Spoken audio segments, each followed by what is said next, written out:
Donc je vais essayer de vous donner un peu mon expérience et la façon dont je vois les choses. Donc je vous ai fait un petit visuel là pour marquer un peu les...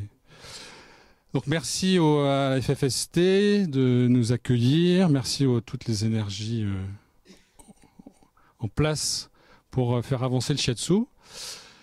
Donc shiatsu et oncologie, donc ça c'est un petit rappel, mais docteur Marchand, pardon. L'oncologie, c'est un terme qu'on connaît peut-être pas trop. Hein. Cancer, oui, bing, ça tilt. Oncologie, donc, ou carcinologie ou cancérologie est la spécialité médicale d'études, diagnostic et de traitement des cancers. Un médecin qui pratique cette discipline est appelé oncologue ou cancérologue. Donc, toi, tu n'es pas à proprement parler radiologue, voilà. Donc, il y a des... Voilà, le sein. Donc, dans les différents praticiens médecins, il y a des cancérologues qui font que ça. Voilà, donc je vais essayer de développer un petit plan. Donc le premier plan, le premier sujet du plan, exactement dont tu viens de parler, c'est le lever, d'essayer, de tenter, peut-être que oui, peut-être que non, de lever ce malentendu shiatsu et cancer. Ce couple, merci. Ce couple shiatsu et cancer, c'est un couple qui c'est un peu je t'aime moi non plus. Il y a le côté cancer, le côté tabou, et effectivement, comme on le dit, difficulté de s'occuper des gens qui ont un cancer. Le deuxième partie que je voudrais vous parler, c'est quelles sont les actions bénéfiques du shiatsu quand il y a des personnes qui ont un cancer. Un troisième point qui est très important, c'est la relation du praticien de shiatsu, et du patient, du malade, parce qu'on est en face avec des personnes qui ont une maladie. Parce qu'on m'avait dit un jour, j'ai eu il y a quelques années un cancérologue, Olivier Arsène, qui était venu à mon cabinet, mais il n'avait pas spécialement de problème. Mais je lui ai dit, tiens, je vais te faire un shiatsu. Et puis on avait discuté un peu avant. Alors bon, il parlait de cancérologie. Moi, bon. Mais il m'avait dit un truc qui m'avait frappé. Il m'avait dit, moi, je suis sûr que mes patients, ils sont malades. Vraiment malades. Alors, c'était un petit clin d'œil aux médecins généralistes. J'espère qu'il n'y a pas des médecins généralistes dans la salle, mais même s'il y en a, je veux dire, mais il n'y a pas de problème. Il y a plein de gens qui ont des pathologies, qui ont des malaises, mais dès qu'on parle du mot cancer, on rentre tout de suite dans un phénomène vital. Donc là, lui, il était sûr qu'il travaillait avec des gens qui étaient vraiment malades. Bon. Et la dernière partie que je voudrais essayer de développer, c'est cette relation du praticien de shiatsu avec le corps médical, justement. L'entourage du corps médical, les différents acteurs qui sont autour des soins qu'il y a en oncologie. Alors le premier, voilà, l'a priori qu'on a beaucoup dans nos têtes, c'est qu'en faisant un shiatsu, avec notre bonne volonté, on risque de faire favoriser l'évolution des métastases. Vous avez tous entendu ça, hein, enfin je veux dire... Alors, je vais essayer d'argumenter avec trois niveaux. Au niveau physiologique, au niveau énergétique et au niveau psychologique. Ces trois niveaux, ils sont liés ensemble. En fait, je les sépare, mais ils sont interdépendants. On ne peut pas les séparer. Alors, au niveau physiologique, monsieur a parlé du système lymphatique, la lymphe. C'est très important. Le système lymphatique, c'est un système qui est lié à notre système immunitaire. La lymphe, pour vous donner un aperçu rapide, c'est un réseau qui est extrêmement fin, qui parcourt l'ensemble du corps comme une toile d'araignée. Les vaisseaux lymphatiques, c'est grand comme un cheveu. Donc c'est vraiment hyper fin. On en a partout, sauf les dents, la moelle et le cerveau, je crois.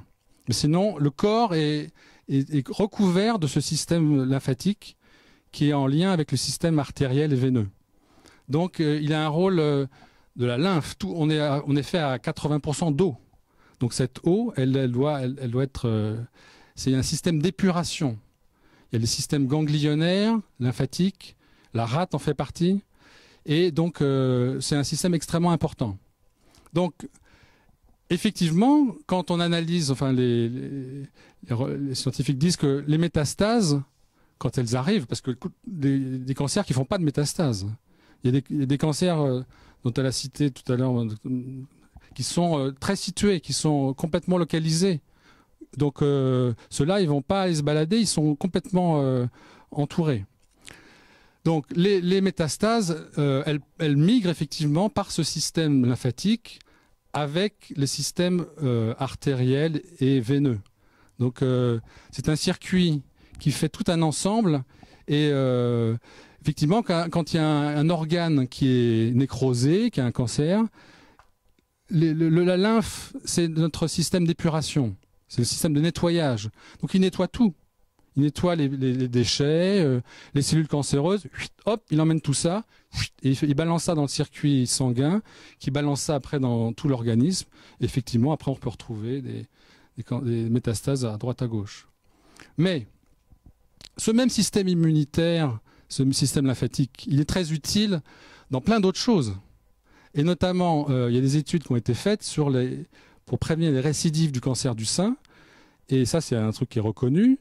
C'est que les bienfaits des exercices physiques, l'activité physique, la marche, le stretching, le yoga, on dit aux femmes, allez marcher, faites des exercices, ne restez pas assises complètement inertes, bougez.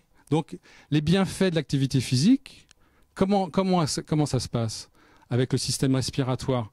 Le système lymphatique est mis en jeu également.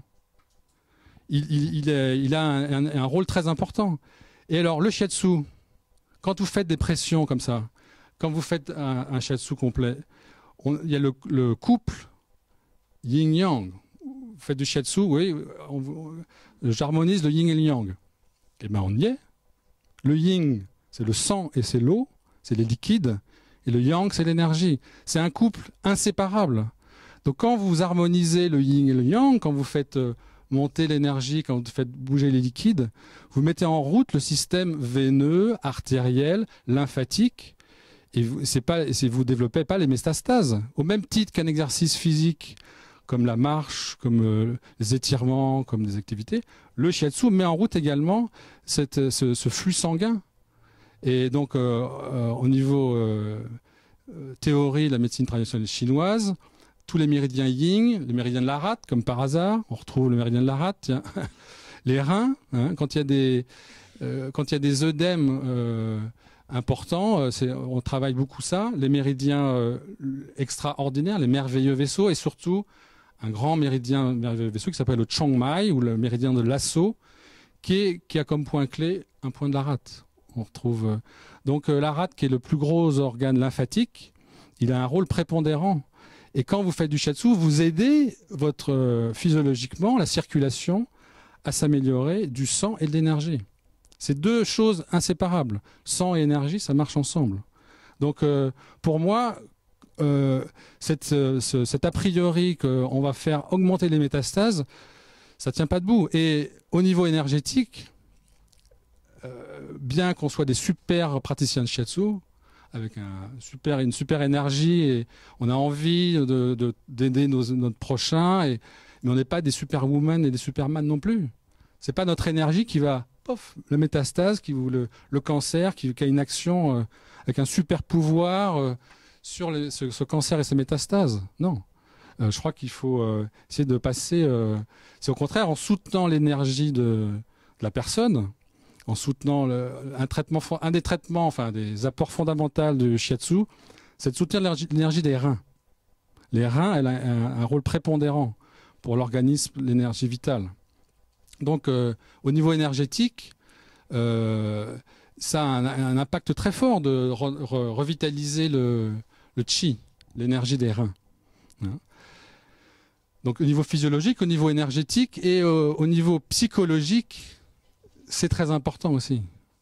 Le shiatsu avec les personnes qui sont suivies en oncologie, en cancérologie, ce mot cancer et ce mot tumeur nous rappelle tout de suite le pronostic vital.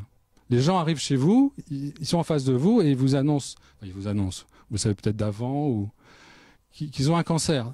Donc si déjà eux, ils ont subi le choc de l'annonce par le médecin plusieurs mois avant et tout ça, donc ils ont été choqués.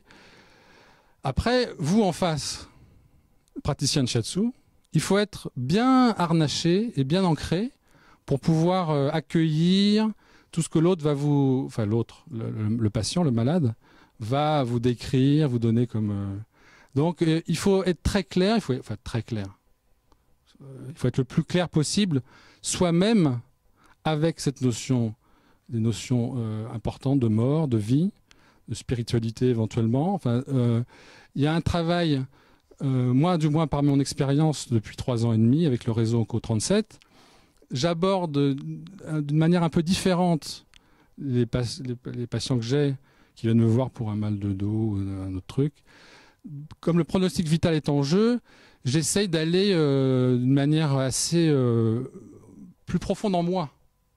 En fait, eux m'aident, moi, à aller encore plus loin. Donc en même temps, c'est un challenge, hein. C'est pas facile tout le temps. Hein. Bon, je ne sais pas si j'ai convaincu, mais on va continuer.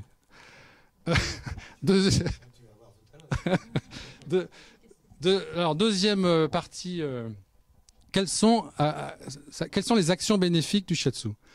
Donc les actions du shiatsu sont essentiellement, quand on a des personnes en cancer, sur les effets secondaires indésirables des traitements médicaux.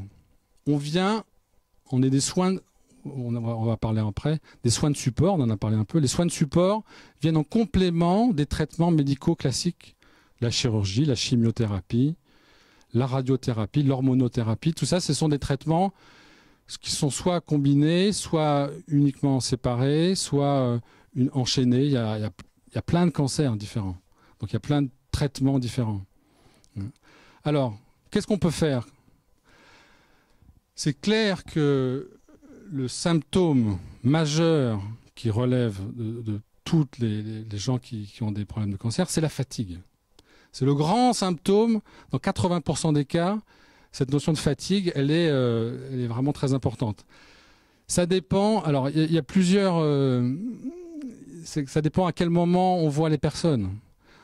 Chantal Marchand nous a dit tout à l'heure qu'il y avait un grand désarroi après toute la lignée de traitement qui s'est passée. Ils arrivent à une période de vide où il n'y a plus rien, il n'y a plus de prise en charge, donc il y a un grand vide et une grande fatigue. C'est pas une fatigue qui est liée, c'est plus une fatigue qui est liée à la chimio, qui est liée à la radiothérapie, c'est plutôt une fatigue dite psychologique peut-être. Mais c'est une fatigue. Hein. Mais par contre, la personne qui a eu sa chimio jour J, à J2, J3, ils sont très fatigués. Certaines chimios, ils sont complètement épuisés. Hein. Donc, après, il y a des protocoles de chimio qui, en général, souvent se font toutes les 3 semaines. Donc, ils ont une journée. Pendant une semaine, ils sont vraiment pas bien. Et puis après, petit à petit, l'organisme reprend un peu le dessus pour être prêt après à la deuxième chimio qui a lieu 3 semaines après. Alors, tout dépend à quel moment on se place. À quel moment, nous, acteurs de shiatsu, on arrive. Est-ce qu'on arrive la veille de la chimio? Est-ce qu'on arrive 3 jours après? Est-ce qu'on arrive le jour de la chimio?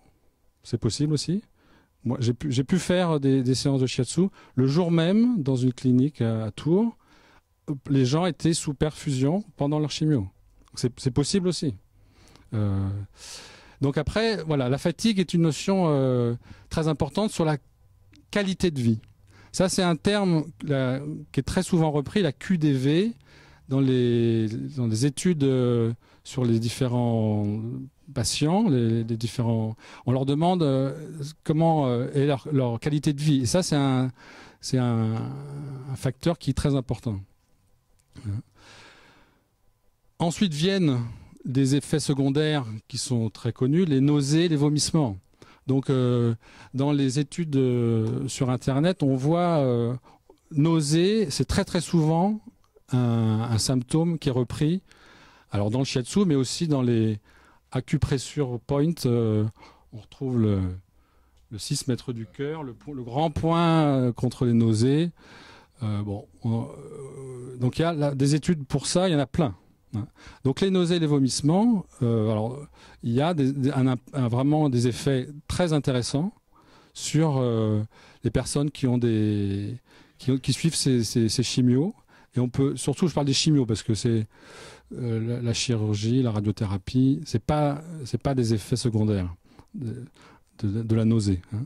Donc la nausée, on a un impact. Alors on va être franc, on va pas lever à 100% les nausées.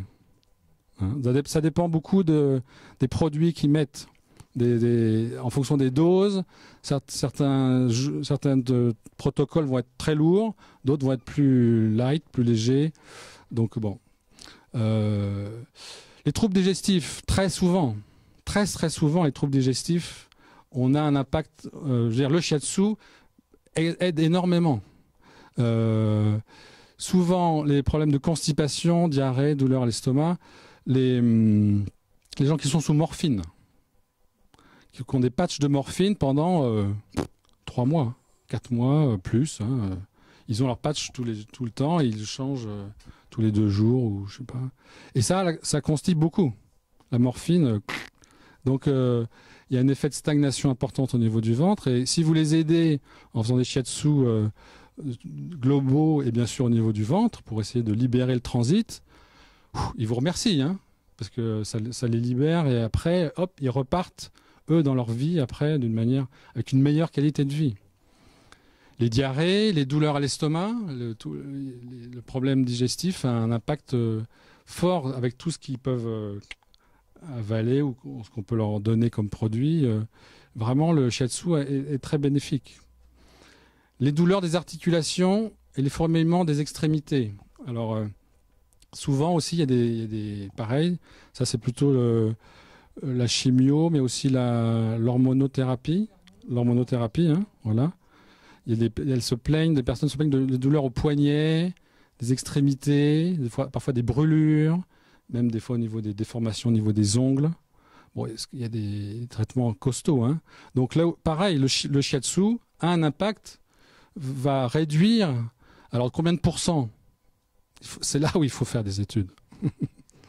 Combien de pourcents je ne peux pas vous donner maintenant aujourd'hui là, mais il faut qu'on arrive à faire ce genre de recherche.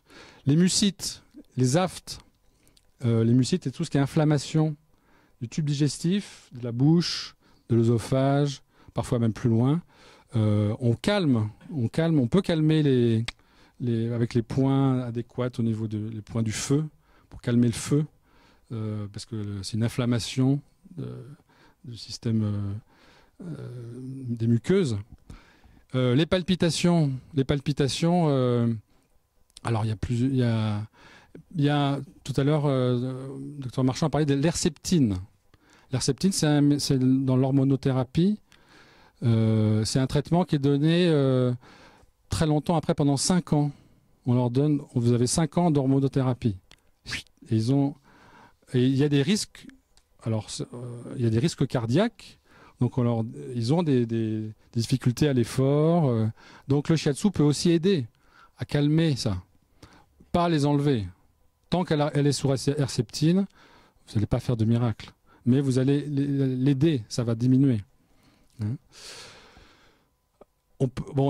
C'est les principaux. Hein, des effets secondaires indésirables, c'est principalement cela.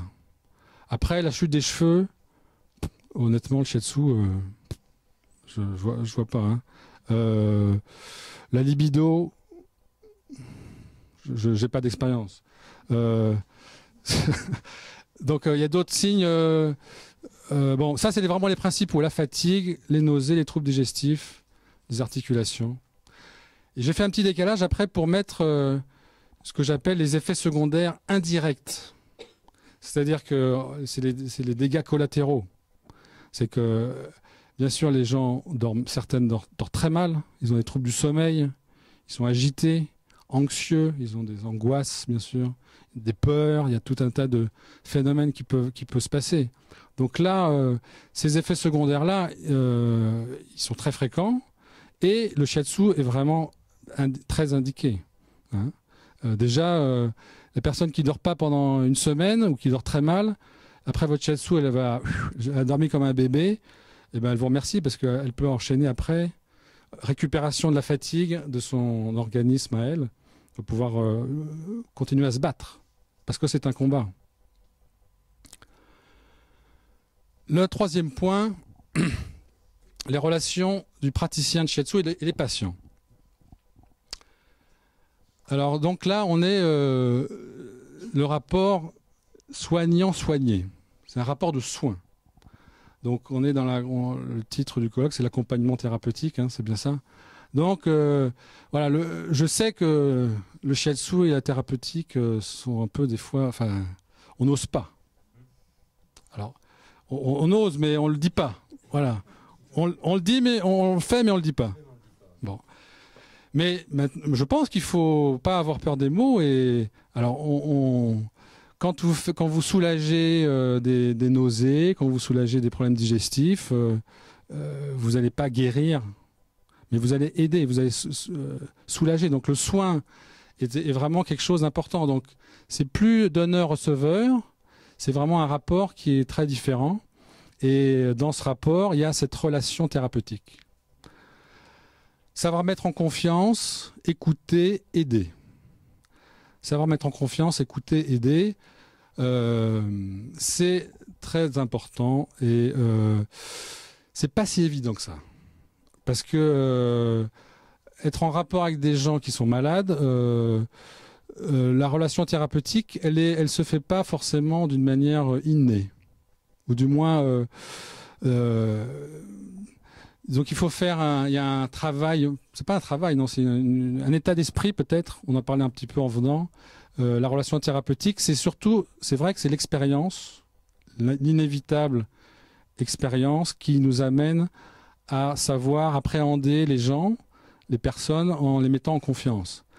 Ça veut dire savoir, j'ai pas jauger, mais vous avez une personne en face de vous, comment vous pouvez la ressentir, quels sont avec les mots, vos mots à vous, pour la mettre en confiance, pour qu'elle puisse se sentir à l'aise, même dans son histoire douloureuse, comment elle va faire. Donc ça, ce relationnel thérapeutique, il est très important et j'ai pu remarquer que c'est pas forcément évident. Donc c'est un travail de thérapeute. Alors le shiatsu, bien sûr, aide et est très indiqué, mais dans tout le personnel médical, paramédical, le geste de cette relation thérapeutique, elle est même en radiothérapie, les personnes qui vont installer les patients dans leur carcan, qui leur font un traitement. L'échographie où on va toucher, il y a ce contact, même si c'est un contact furtif, cette relation, elle peut se faire d'une manière très bonne, ou elle peut des fois pas se faire parce que la personne, le personnel fait du mécanique, comme on fait du shiatsu mécanique. On peut faire du shiatsu sans faire de relationnel thérapeutique, hein, c'est possible. Hein. Mais donc, à mon avis, c'est important, cette notion-là, avec poser des questions ouvertes. Bon, ça c'est l'habitude du dialogue. Je vais pas dire par exemple, oh vous êtes triste, boum, je lui envoie ça, ou je vous sens, ou je vous vois fatigué. Non, il faut ouvrir largement les choses de manière à ce que la personne, ce soit elle qui vienne vous donner des informations. C'est pas vous êtes un inspecteur de police. Je dis ça. Vous faites une enquête policière et vous voulez vraiment cerner la personne dans toute son entité. Et donc voilà, mettre en confiance, c'est le mot, je pense, qui résume le plus. Alors j'ai mis un petit truc en dessous, B. Dolto. B. Dolto, c'était Boris Dolto, le mari de Françoise Dolto. Ça, c'est une petite histoire qui va un petit peu résumer ce que je viens de dire. Alors, Boris Dolto, il a dirigé une école rue de Cujas à Paris, une école de kiné, qui est très réputé. Et il y avait un de ses élèves qui racontait un jour, voilà, Boris Dolto, qui était enseignant, demande à ses étudiants, voilà, donc vous êtes en situation, la personne arrive et elle a un gros problème d'épaule. Donc, qu'est-ce qui est le plus important tout de suite à faire? Alors, tous les étudiants, bon, pour l'instant, grand silence, les étudiants disent rien. Qu'est-ce qui est le plus important à faire dans une épaule? Donc, ils se rappellent leur cours. Alors, attends, l'épaule, tel tendon, tel muscle, comme ci, comme ça. Donc, petit à petit, les langues se délient et les gens disent, bah, moi, je vais faire tel mouvement ou je vais demander telle question sur tel sujet. Enfin bon, je passe. Il dit, stop. Le plus important, quand la personne arrive avec un problème d'épaule, c'est la personne. C'est de voir, non pas par le petit bout de la lorgnette, mais l'entière personnalité. Donc, quand la personne arrive avec, vous la voyez en face, qui a son cancer, un cancer, c'est la personne qui est importante. Son cancer du sein, oui, mais le plus important, c'est vraiment l'intérieur. Donc, voilà, je finis ce petit aparté sur l'empathie, la compassion, l'ouverture du cœur, l'art du cœur. Vous connaissez peut-être ça, en médecine chinoise, on parle du vide du cœur. Pas qu'en médecine chinoise, d'ailleurs, dans plein de traditions chrétiennes, bouddhistes. Il y a très ouvert. Et puis, je cite une petite phrase du Christian Bobin qui est écrivain. Ce ne sont pas les botanistes qui connaissent le mieux les fleurs, ni les psychologues qui comprennent le mieux les âmes, c'est le cœur. Et ça, c'est pour les gens qui font du shiatsu. Ce n'est pas par le toucher qu'on sent le mieux, mais par le cœur. Donc, on n'a pas le monopole du cœur, nous, les praticiens de shiatsu. Faire une référence lointaine. Non, mais parce que souvent, je touche, le toucher, ok, c'est bien. Mais le toucher, il n'y a pas que le toucher, ça va au-delà. Dans cette relation praticien de shiatsu-patient. Et la dernière chose qui est très importante, c'est la relation du praticien de shiatsu et le corps médical. Vous voyez quelque chose? Je vous dis ça maintenant. Alors, en tout petit, il y a une petite phrase où j'ai mis le shiatsu ne guérit pas le cancer. Il y a 20 ans, ou 25 ans, quand je suis rentré du Japon, je l'ai entendu. Donc, je vous le dis, j'ai entendu des praticiens de shiatsu qui prétendaient guérir le cancer. Donc ça, c'est une catastrophe par rapport au monde médical. Quand des médecins entendent, alors shiatsu ou pas shiatsu, hein, parce que là j'englobe les thérapies complémentaires ou les médecines complémentaires de tous ordres, qui disent je vais guérir votre cancer, arrêtez vos traitements. Mais et ça, c'est vraiment... Alors là, les médecins, ils voient rouge de chez rouge. Hein. L'année dernière, à l'Assemblée de Onco 37, il y a un médecin qui a témoigné de ça. Il a témoigné lui-même, il avait quelqu'un dans sa famille proche, quelqu'un qui avait un cancer du sein. Et il n'a pas donné de détails, mais il était proche et en même temps, il était médecin. Donc, il lui a dit, écoute, ce serait bien que tu fasses ci. Non, ça va aller. J'ai quelqu'un qui me suit. Et puis, au fil des mois, elle est morte pas très longtemps après, quoi. Donc, il était accaparé par cet effet personnel de cette personne.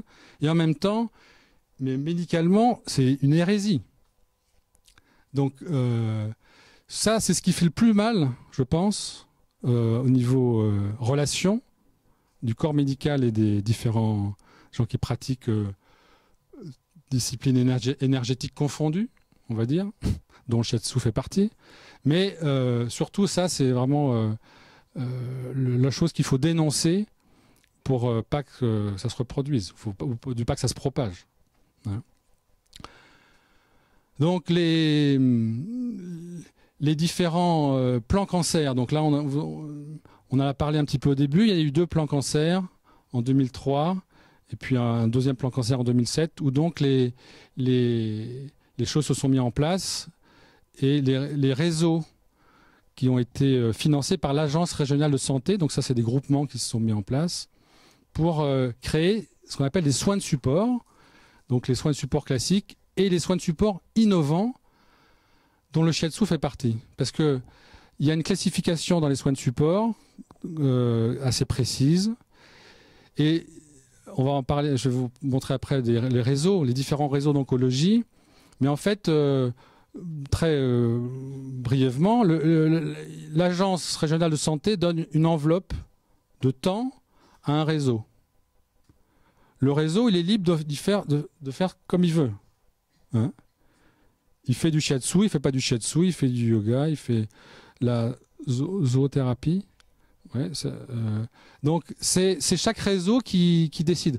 Moi j'ai une grande chance, je reconnais, hein, dans l'Indre-et-Loire, dans le 37, le shiatsu est vraiment est utilisé en partenariat. Donc moi ça fait 3 ans et demi que je suis partenaire du réseau Onco 37 comme praticien de shiatsu. Je suis pas tout seul, on est 3.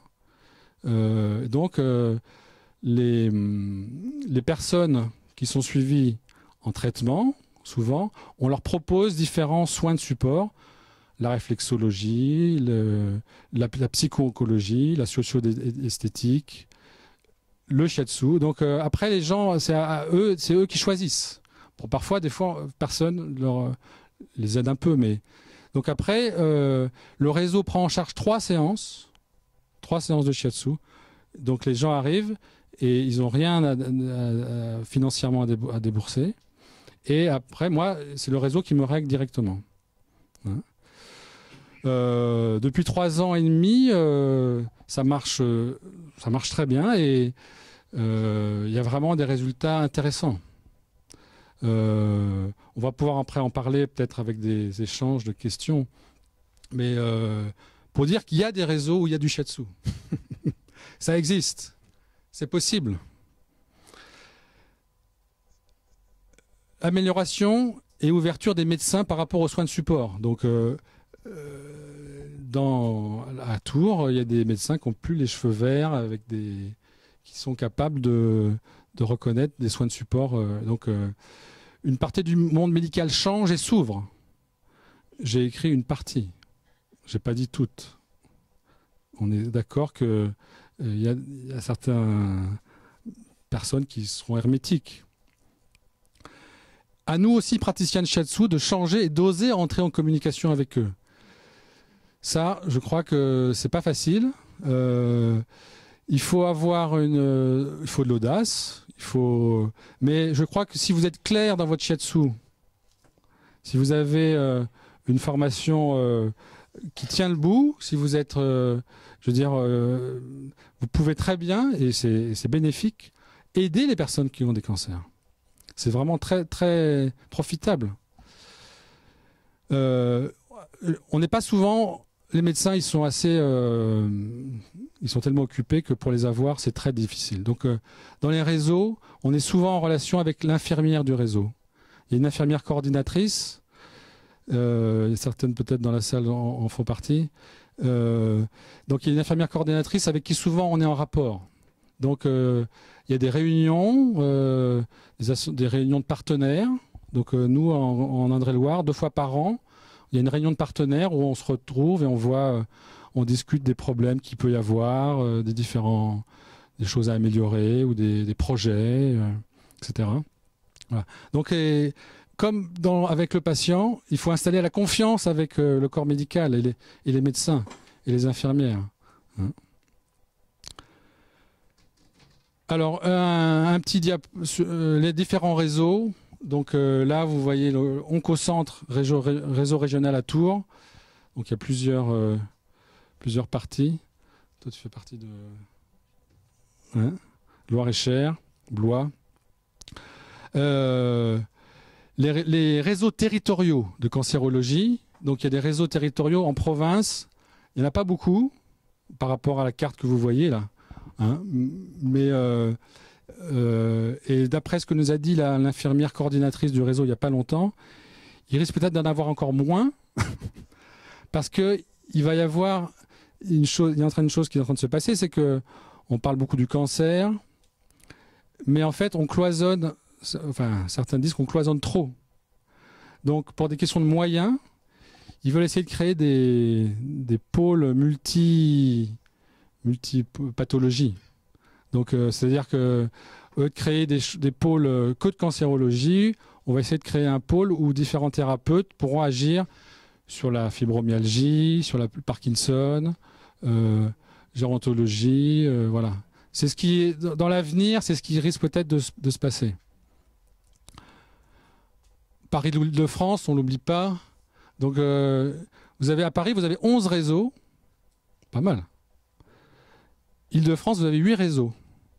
Donc je pourrais faire passer là vous voyez pas grand-chose, mais je vous ferai passer la doc.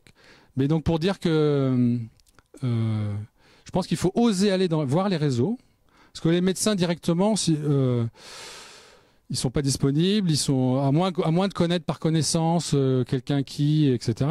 Mais toc toc toc comme ça, c'est pas évident. Hein. Donc passer par le réseau d'oncologie. Et à ce moment-là, peut-être là, il y aurait peut-être plus que quelque chose de plus valable. Et voilà. Et en conclusion, j'ai commencé, on a commencé tout à l'heure par en parler. C'est ces fameuses, pour parler le même langage que le monde médical, il faut parler études, statistiques, avec des pourcentages, et voilà. Donc pour valider les effets du shiatsu, il faudra essayer d'arriver là. Donc, comme a commencé Dominique Chevalier, comme d'autres ont commencé en Europe, voilà, il faut pas baisser les bras. Moi, j'ai personnellement contacté à Tours un cancérologue qui était très enthousiaste. Oh, c'est super, un gars qui est un médecin cancérologue à fond, qui m'a même, j'en avais parlé en 2010 à l'époque. J'étais super enthousiaste. On est en 2012, les choses n'ont pas avancé. Parce que, bon, mais j'ai peut-être pas tapé à la bonne porte. C'est même sûr. J'ai été un peu trop naïf sur ce coup-là. C'est comme ça, hein. La vie est. Donc, faut que j'aille taper à une autre porte. Mais pour les bienfaits du shiatsu en général, pas que pour le shiatsu et le cancer, je pense qu'en arrivant à faire des validations comme ça de choses, de pourcentages scientifiques, en validant les effets contre la fatigue, contre les nausées. Moi, j'ai déjà fait une préétude, parce que quand le médecin dont je vous ai parlé a commencé à me dire, je me suis mis au boulot et j'ai commencé à faire des études, une préétude. Donc avec comme Madame parlait tout à l'heure, il faut un groupe témoin, un groupe placebo. Mais il y a plusieurs, on peut faire des techniques de crossover, enfin c'est très compliqué. Mais j'ai déjà un petit peu commencé à lancer des jalons. Après, si on est plusieurs, il faut, parce que ça demande beaucoup de temps, beaucoup d'énergie, on a notre vie à tous. Et donc je pense qu'en se groupant, on peut arriver à quelque chose et aider le shiatsu. C'est clair que pour le shiatsu et que pour un jour qui ait un même langage, il faut absolument que différentes ressources, forces du shiatsu se réunissent pour arriver à parler le même langage que les médecins. Les médecins, énergie, yin-yang, ils comprennent pas ça. C'est pas quelque chose qu'ils vont intégrer. Donc un cancérologue, lui dans ses revues, il lit des publications scientifiques tous les jours. Il en a des kilomètres.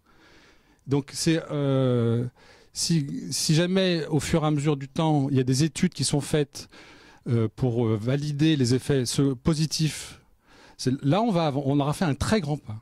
Mais, comme m'a dit madame, il faut de la patience, c'est long. Les personnes avec qui on peut faire ça, ils sont hyper occupés. Les gens ont des emplois du temps terribles. Donc, c'est vrai que vraiment, mais c'est valable pour le shiatsu et cancer, mais c'est valable pour le shiatsu en général. Je pense que s'il y a une étude ou plusieurs études qui sont réalisées pour vraiment valider, là, il va y avoir une reconnaissance du shiatsu parce qu'on parle le même langage qu'eux. On ne peut pas parler autrement pour que ça soit compris. Donc, oui. Oui, pardon, justement, allez regardez cette étude-là de l'hôpital Sainte-Marie de Londres. Hein, Dominique Chevalier. vous tapez simplement shiatsu et cancer, vous allez tomber dessus. Vous allez tomber sur une page qui recense toutes ces expériences. Et il y en a, celle-là est la plus massive, hein, parce que sur 480 patients, ça commence à devenir très intéressant. Et justement, il y a 3 groupes tests. Hein, donc voilà, on peut comparer les choses. Et puis il y a aussi 2 autres études. Il y en a une coréenne dans une université coréenne qui a été faite aussi sur des centaines de patients en cancérologie, et une université de San Francisco aussi, hein, un hôpital, un pôle à San Francisco, un pôle médical à San Francisco aussi sur plusieurs dizaines de patients. Alors, et à chaque fois, il y a des tableaux, effectivement, et des tableaux qui peuvent être parlants. Alors, l'expérience de Sainte-Marie, c'est sur les suites de chimiothérapie. Donc, ils sont centrés surtout sur ce qui est nausée, etc. Hein, et les résultats sont spectaculaires. Donc, voilà. Alors, bon, on va pas... effectivement, puisque Jérôme a commencé à prendre la parole, on va lui rendre. C'est des études qui sont extrêmement longues. Je vais parler un petit peu, après je vais passer la parole au docteur Marchand. Pour faire un résumé, de faire des études scientifiques comme ça avec une validation, il faut passer devant des commissions qui prennent des mois. Il faut passer avec des statisticiens il faut trouver des gens compétents qui sont capables de faire des études comme ça. Il faut trouver des laboratoires parce que il faut pas se leurrer, ça coûte de l'argent et l'argent il tombe pas du ciel, donc il faut mobiliser des médecins qui soient prêts à se lancer dans ce challenge et qui, je veux dire, il faut compter 1 an et demi ou 2 ans aujourd'hui pour espérer, si tout se passe bien, valider. Donc ça prend beaucoup de temps. Voilà. Mais il faut essayer, il faut essayer, il faut oser, il faut se lancer parce que c'est vraiment, on va le voir, quelque chose qui se met en place dans beaucoup d'endroits et qui sera amené à le faire de plus en plus. Merci.